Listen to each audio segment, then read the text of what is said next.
Good morning, YouTubers from sunny Spain. I've been doing a bit of sunbathing this morning. It's quite hot and sunny out there, so I've come in to cool down. And last night I was watching a really interesting programme on YouTube. There we go. And it's a bit of a mouthful, the name of the channel. It's Progress, Technology, History, Documentaries. I will put a link to it if you're interested. And it's about this guy, and he's obviously rich. He's obviously a millionaire, and he's made a lot of money doing.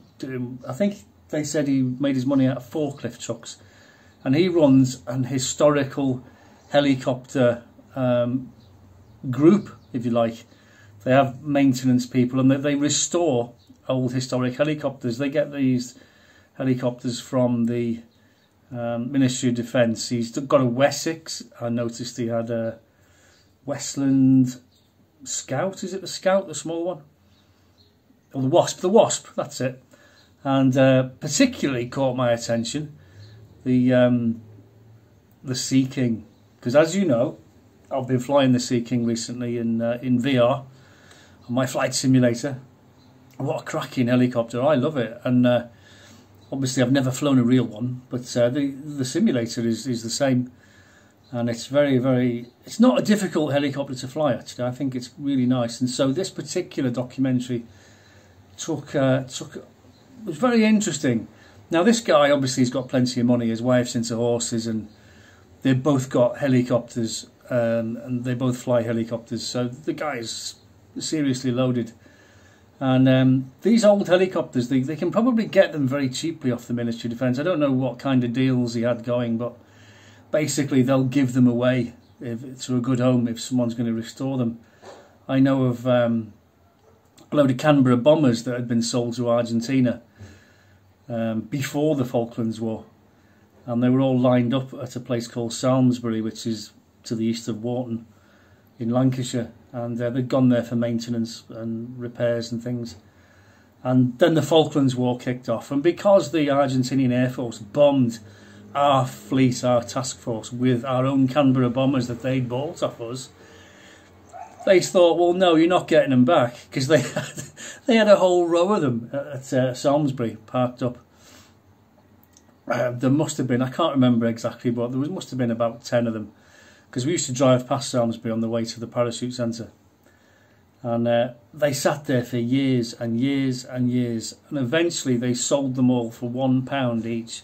So I don't know what the deal was with the helicopters, but he probably got them really cheap. Now, the one thing I will say about helicopters is they're super expensive. Okay, the engines cost 50 grand each, you know, a Gnome engine, gas turbines. Sea King's got 2, so there's 100 grand just in 2 engines. Now the gearbox, the main rotor head, the tail rotor, all these parts are lifed, so they've got to be replaced after so, because you've got to get the documentation with the aircraft. So they've got to get all the new parts. If they've run out of hours, you need to replace them. It's no good saying, well, it's okay, look, it works. That's no good. It has to be replaced, the lifed parts. And he bought this Sea King with no blades. So I mean, I don't know what 5 blades would cost for a Sea King helicopter, but a lot of money. And it was a very interesting documentary, because they got the aircraft in, and they were going through the systems. It had fuel leaks, it had this, that and the other. They got inside the tanks. There was 3 big rubber tanks under the floor behind the pilots, and they had to drain them and get right inside and inspect every inch of the rubber tank inside, and then they had to connect everything up, start the engines, and then they got fuel leaks, had to shut it down. They had to go through series. Anyway, cut a long story short, they got the helicopter flying, and you've got to get a licensed engineer to sign it off, who's able to do that. It's finding these people, you know, because these helicopters have not been in service for quite a while. So finding a licensed engineer who is experienced on one of these aircraft, that has the type rating, to sign it off is critical. And then you need to get a test pilot to take it up and test it, make sure everything's working, before you can yourself, the guy with the money, gets checked out on the aircraft himself, and then he gets his wife checked out on it as well, because they like to fly all these old historic airplanes, and they do the air show circuit. I don't know how old this program is. I'm just looking at it. It was uploaded 5 months ago, but it's obviously been on the television. This is just the channel I found it on. So, but I will leave a link to it at the bottom, and it's really interesting to me because I've flown it a lot in VR on the flight sim.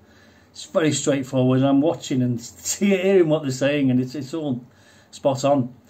And I think to myself, wow, you know, even if that someone had given me that helicopter for free, I don't have 100 grand to buy 2 new engines. I've got nowhere to put it. I don't know any engineers who could service it and maintain it and keep it up to tip top, and you know, it's just astronomical. So VR for me is brilliant because I can do all the flying I want, and I don't have to pay a penny. I don't even have to pay for fuel or landing fees. Did the RAF voice there? Did you notice? But yeah, really good. And if you're interested in helicopters or anything like that, it's worthwhile clicking the link and watching how they restored it. And this helicopter wasn't even in a bad state. It had just been parked up for a few years, you know, without flying. And but the Wessex, on the other hand, that had been stood for a long time before they restored that. Again, someone just walked up to him, some captain from the Navy walked up to him and said, "I say, we've got a couple of Wessex. Would you fancy doing them up? You could have them or something." I don't know what the exact deal was, but then of course you got to transport them by road from wherever they are to wherever they're going, because these things have been pushed out the hangar and left out in the cold because they were doing things. The times moved on. They've got F-35Bs and things in there which they need the hangar space for, and these helicopters are just sitting outside, and they're thinking, what are we going to do with that? I know, let's find someone who's into fixing them up. And I think brilliant. What a brilliant plan. What a good idea. And I am very pleased that there are people out there who dedicate themselves to restoring these helicopters and flying them again. But I bet I've got more hours on the on the simulator than he's got in the real thing. Just saying.